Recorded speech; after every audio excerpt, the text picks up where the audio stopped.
ത്രിയേക ദൈവത്തിന്റെ തിരുനാമത്തിന് മഹത്വം ഉണ്ടായിരിക്കട്ടെ. മലങ്കര സഭയുടെ പ്രഖ്യാപിത പരിശുദ്ധനും അത്തിക്കര സെന്റ് ഗ്രിഗോറിയോസ് ഓർത്തഡോക്സ് ഇടവകയുടെ കാവൽ പിതാവുമായ പരിശുദ്ധനായ പരിമല തിരുമേനിയുടെ ഓർമ്മ പെരുന്നാൾ ഏറ്റവും ഭക്തിയോടുകൂടെ കൊണ്ടാടുവതക്കവണ്ണം നാം ഒരുങ്ങുകയാണ്. ആ പരിശുദ്ധ പിതാവിന്റെ മധ്യസ്ഥതയിൽ കൂടുതലായി അഭയപ്പെട്ടുകൊണ്ട് പ്രാർത്ഥിപ്പാൻ ഈ ദിവസങ്ങൾ നമുക്ക് വിനിയോഗിക്കാം.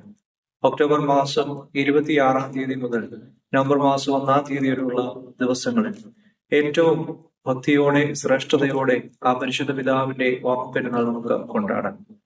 പ്രധാന പെരുന്നാൾ ദിവസമായ ഒക്ടോബർ മാസം 31 വൈകുന്നേരം 6 മണിക്ക് സന്ധ്യാ നമസ്കാരവും അതേ തുടർന്ന് സുവിശേഷ പ്രസംഗവും പെരുന്നാൾ പ്രദക്ഷിണവും, നവംബർ മാസം 1 രാവിലെ 7 മണിക്ക് പ്രഭാത നമസ്കാരവും 8 മണിക്ക് വിശുദ്ധ മൂന്നമേൽ കുർബാനയും അതിനോടനുബന്ധിച്ച് തന്നെ ഇടവകയുടെ ഈ വർഷത്തെ ആദ്യകുല പെരുന്നാളും ഒരുമിച്ച് ചേർന്ന് നാം കൊണ്ടാടുകയാണ്.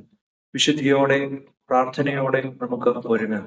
എല്ലാ പ്രിയ സഹോദരങ്ങളെയും പരിശുദ്ധ പരിമല തിരുമേനിയുടെ ഓർമ്മ പെരുന്നാൾ സംബന്ധിപ്പാൻ തക്കവണ്ണം അത്തിക്കര ഇടവകയിലേക്ക് സന്തോഷത്തോടെ ആർദ്രവുമായിട്ട് സ്വാഗതം ചെയ്യുന്നു.